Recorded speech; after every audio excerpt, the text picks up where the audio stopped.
Today, we're opening the newest and last set for 2024, Crossover Breakers.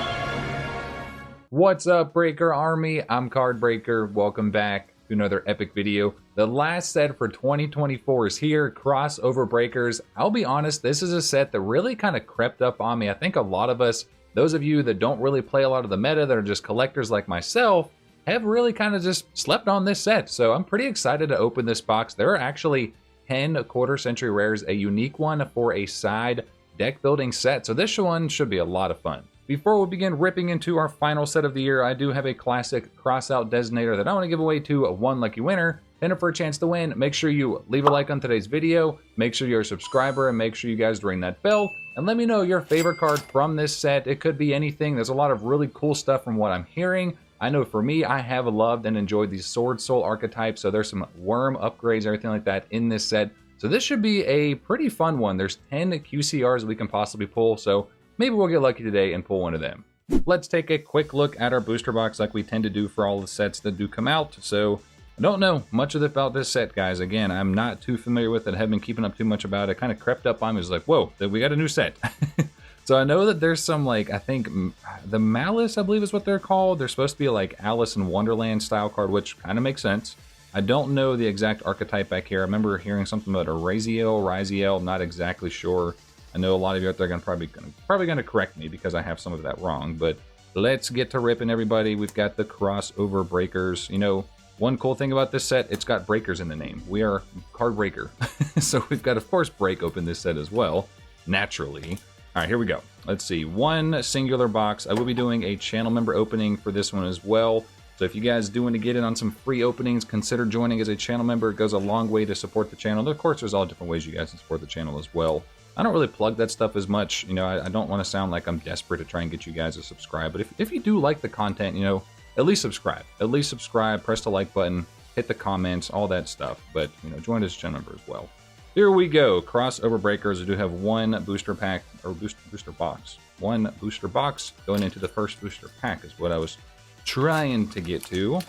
Crossover Breakers, let's bless us with a QCR on the first release day. We've got the Topologic Bomber Dragon. We're going to take a look at some of these. Tornado Dragon, that's a cool reprint for that guy. All right, so our first pack didn't really deliver too much. We got the Malice Hue Red Ransom. All right, I don't know a lot about this set. I know Brendan, aka Lazy Dane, is probably going to give me the rundown for a lot of these cards. Okay, so we got Tenyu Spirit Adhara in here, so this is cool. Again, like I was saying, I was a fan of the Sword Soul archetype when that first came out from, oh gosh, what was it? Burst of Destiny. I didn't play it like super competitively. I was just kind of sort of learning it. That's back when a time when I was trying to learn the meta, and I really just didn't have the time. I was way too busy, so I might try and get back into it. Planet Pathfinder, is that a new guy? There's no way that's new. You contribute this card, add one field spell from your deck to your hand. That's kind of cool. Oh, we got maybe our first hit, Dimensional Fisher. That's a nice reprint. Recoded Alive, and then a collector's rare on the first box, guys.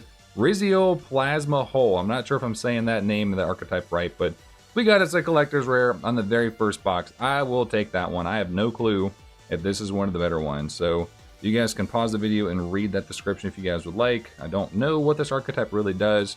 Those of you out there probably like, CardBreaker, why don't you know? Why don't you keep up with it? Well, just be honest, guys. I don't play a lot of the meta. You know, I am trying to pick up and learn, you know, get back into dueling. Like I put a community post out there the other day, just because I do want to start actually dueling, and there will be some content coming in 2025, if not sooner, probably 2025 though, just because I really have a desire to learn the game. I've been watching a lot of content about it, and it's been a lot of fun to watch it. So we're going to start small. We're going to start with GOAT format and then work from there. Lure of Darkness and a Raziel Cross. Another just a super. We got Nahata. The Topologic, this must be another archetype, I'm guessing. Zero Boros. Ryugi Rising. Ryugi? I don't know. Senju of the Thousand Hands. We've got some interesting names like Konami always does. Well, I can't really complain with how our first box is going by pulling a collector's rare. Now, I wonder if you can pull a collector's rare and a QCR in the same box. That would be absolute insanity. Konami should allow that. Boot Stagger. That'd be crazy. That would be crazy. Raziel plugin. The Aloof Lupine. I have seen this guy before, but I forget what it's from. Binary Sorceress and the I don't know how you pronounce that one. Don't know how you pronounce that one. I am just super hyped that we had a collector's rare on one singular box. We got the Tinny Spirit Vishuda, a Topologic Bomber Dragon. Yeah, so this has got to be a new archetype. I've seen a lot of that stuff. Malice Q White Binder. So what is that, like some type of chariot? I'm guessing that's some type of like weird chariot type thing. So there's Ouroboros, got the Nahata, Star Seraph Serenity, and a Ryuji Realm Dino Domains. I don't know if I'm pronouncing that correct. I don't really want to say the wrong thing, and then that just really come out wrong, because that can definitely happen. All right, next back. Oh, Monk of the Tennies. So yes, they definitely were adhering and trying to promote and get Sword Soul archetype going back, because that is a staple in the deck. We got the Malice C TB11. We got another Worm Winds, Dimensional Fisher, Topologic, Crispina, and a Node Rizio. All right, so we gotta take a look at some stuff, you know, obviously after this opening, and check out this archetype a little bit more. Another Monk of the Tenny. Oh, is this a collector's rare? That would have been really cool. Like, if we're really trying to push the Worm archetype and get some more Sword Soul stuff, that would have been a cool one to give us. Cairo Ryuji Emba. Oh, this is the what'd they do? So they did like retrains, or not really retrains, because they're introducing Kyogre, Rayquaza, and Groudon in this set. So this is kind of cool. This is my first time actually seeing the cards of these. I remember when it was first kind of announced that they were doing that. World Gears of Thurological Dimergy. Oh my gosh. This game is supposed to be for 6+. How is anybody? I mean, it could just be me. I could be making fun of my own self here. How do you expect 6-year-olds to actually read some of these card names? I mean, all right, maybe I just shot myself in the foot right there. Maybe I did. We got the Cairo. Oh my god, Cairo. I don't know, guys. These look cool. Oh, it's actually dinosaurs. I didn't know that these were dinos. So again, you guys are gonna have to forgive me, because one, name pronunciation for some of these cards is just like way out there, because Konami just really likes to mess with us. They really do. But I'm not too familiar with this set. I don't keep up too much with the meta. I am more of a collector. I don't really duel all that much, of course, as you guys have obviously kept up with the channel. We got the Rivalry, Evil Swarm, Ouroboros. That's a cool reprint of that one. All right, we got something here. Time Thief Redoer. We got the Worm Winds and the Ice Riziel. So here is, from what I was hearing with this one, there's like either a counter to the Fire, not Fire Kings, some Pyro, or like something like that archetype. I don't know, guys. Like, obviously, I'm just trying to somewhat relate to what's going on in the current meta, but I don't really know. I'll get educated one day, guys. I promise I will. Well, even though we're struggling to pronounce some of the card names and don't really know too much of the archetypes, I hope you guys are still enjoying this. As we wrap up 2024, what a great year this was. A lot of really fun sets. Bonanza was a blast, that is for sure. Another one of these. So these are dinosaurs. Like, I actually like that they're printing some, you know, more dinosaur archetypes. That's very cool. Got the Ashuna, the Evil Swarm, was that Exiton Knight? I think I pronounced that one. Star Seraph Scepter. I remember seeing that in a couple sets before. Okay, going back into the crossover breakers.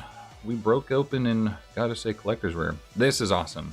This is really cool. So here we can kind of see the Kyogre, the Groudon, and the Rayquaza. They're kind of all in their artworks. So I know that's not exactly obviously what they are, but it pretty much is. Come on, they really copied those artworks. All right, we got something. Ashuna and the Malice and Underground. No clue what these prices are. I am recording this video on release day, so this is on the Wednesday that the set does drop. So prices are probably going to be all over the place. I'm going to pop up whatever prices are right now. Probably going to be way overpriced. They probably are. But I'm hearing some really good stuff about this set. I really am. Got the Malice TB11. Hearing some really good things. I'm hearing that this is going to be another meta-defining set. I mean, the weird thing with these deck builder sets, they start out slow. Like, they really do, from what I've seen. Like, they start out as slow, kind of like, oh, is it good? Is it bad? Then all of a sudden, boom, everything gets bought out. Somebody figures out how to tech certain stuff in, and then all of a sudden it's taking over. Got the Exiton Knight and the Malice P White Rabbit. I think this might actually be one of the better cards in the set. I do have a TCG list beside me, but this one isn't right up there toward the top right now. But I think is that all? I think that we pulled our 3 Ultras. Isn't it usually 3 Ultras per pack or per box? And we pulled our collector's rare all on the left side, pretty much. The Tornado Dragon, Malice P Dormouse. So we're not going to skip through things, because obviously this is release week for this set, and we want to check it all out. Because at the end of the day, this is a brand new set, And for those of you that are watching this video right now, some of you may be collectors, some of you may be actual meta players, and it's important. Oh, I forgot that they did that with this set. So some of the rares can also be featured as supers, I think maybe other holos. So we do actually have a new holo printing of that guy.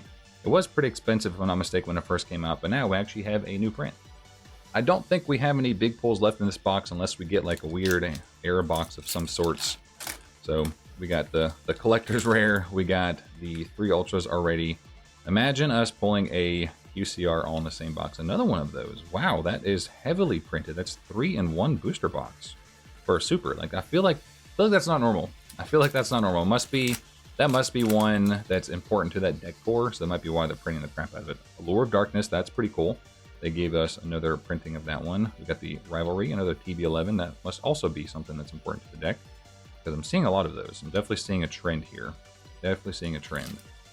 All right, I would like to have seen some more of the worm cards that they came out with for the newer ones. I haven't really been keeping too close of an eye. There's another Kyogre. Why can't we get Rayquaza, or why can't we get Groudon? I did play a lot of Sapphire growing up, so maybe that kind of makes sense. Dot Scaper and a Apologic, whatever that one is. What if, you know, I know this is a Yu-Gi-Oh channel, but did you guys play more Emerald, Ruby, or Sapphire? I played a lot of Sapphire. It's just what I think my parents got me back then. Evil Swarm Ouroboros, the Malice Q Red Ransom, Exciton Knight. We got the Sea Spires. So I wonder, are these? I'd have to really kind of pay attention to see like what they're built into. I mean, that's a sea serpent monster. That's not a worm. I haven't seen, again, not that I've been paying super close attention, but I haven't seen any of those worm archetype monsters yet. Radio Dragon, Rizio Cross Super again. We got the Alpine, or Lupine, not Alpine. Binary Sorceress, Signet Backdoor. A couple more packs for this booster box. If you guys are opening this set, what are you most looking forward to pulling? What are you most looking forward to purchasing? Because not everybody's going to open some boxes. We've got the Worm Winds. Okay, so these have got to be some relation to the worm archetype. And I think that might be our Rayquaza there on the top, pretty much. So yeah, there's got to be some relation with that one, because that name just makes way too much sense. 3 more packs. Let me know what you guys are looking forward to most from this set. Are you just trying to get some more collector's rare because you're a collector's rare collector? Are you a quarter century collector? Are you trying to collect all those? Are you a meta player? What are you doing? Oh, do we have something else? Is it? Maybe it's 4 ultras you're supposed to get. I don't know. Or we got an air box. I don't know. Pitney Spirit and the Riziel Detonator. Oh, this guy's on the cover. That is our guy right there. Just boom, but to smash down. So this one kind of like, this guy gives me some Zeus vibes. It's a Pyro XZ 4-star. Okay. So 2 level 4 Rizio monsters. That is pretty cool. That guy's cool. I don't remember. I thought these sets were only 3 ultras per box. Did they? Maybe I'm just like remembering like way back in the past when they used to be 3. Maybe they upped it to 4. You guys got to let me know down below, because I just, for some reason, it feels like 3 makes sense, but maybe they did up it to 4 recently. I'm just drawing a blank. Maybe that's the case. I mean, that's good. That is very good if that's going to be how they're going to do them moving forward with 4 ultras, because like just back then, getting 3 ultras in a set that cost 60 to 70, sometimes 80 bucks was just a ripoff. All right, last pack, Planet Pathfinder. Do we have anything as a bonus? Probably not. No, but we got the Rayquaza. So this is the one that we were looking for, and it is a worm. All right, so we can use Rayquaza in our decks. So I don't really know. This card has quite the paragraph of text. So that's quite the wall of text. So we're going to read that one, you know, eventually one day. You guys can pause and read that if you want to. So there's the Rayquaza. That's actually pretty exciting. So we actually did it really well. You know, I don't really know how the 4 ultras compare to, you know, what the prices look like right now. 2 Rizio monsters and 2 of the Malice or 2 of the Malice cards, and then of course we got a collector's rare. Like that's big. That's actually been pretty cool, because we pulled a collector's rare or QCR in most of our new release openings, so we actually did really well. So here was Crossover Breakers, the last set of 2024. What are your thoughts on the set? Are you buying? Are you avoiding it? I know the prices are actually pretty high for this set, so most people seem to like it. Let me know your thoughts down below. I do have to give a massive shout out to my channel members: Sargoni666, K-Dragon, Mark Donnelly, Cody Slater, Attention Duelist, Josh Evans, Michael P. Sutton, Lazy Dane, Drew E., Evan Rudolph, Allison Snell, Will Breaks TCG, Ram22, Roland Pryor, TJ Flesner, Austin and Kayla, Ghost King TCG, Capiba, Derek Williams, King Louie, Hill Info Show, Battle Phase, and Opening Act. Thank you all so much for supporting the channel. I do hope you have a nice day. Hope you have a nice night. I will see you guys in the next one. This is CardBreaker. I'm out.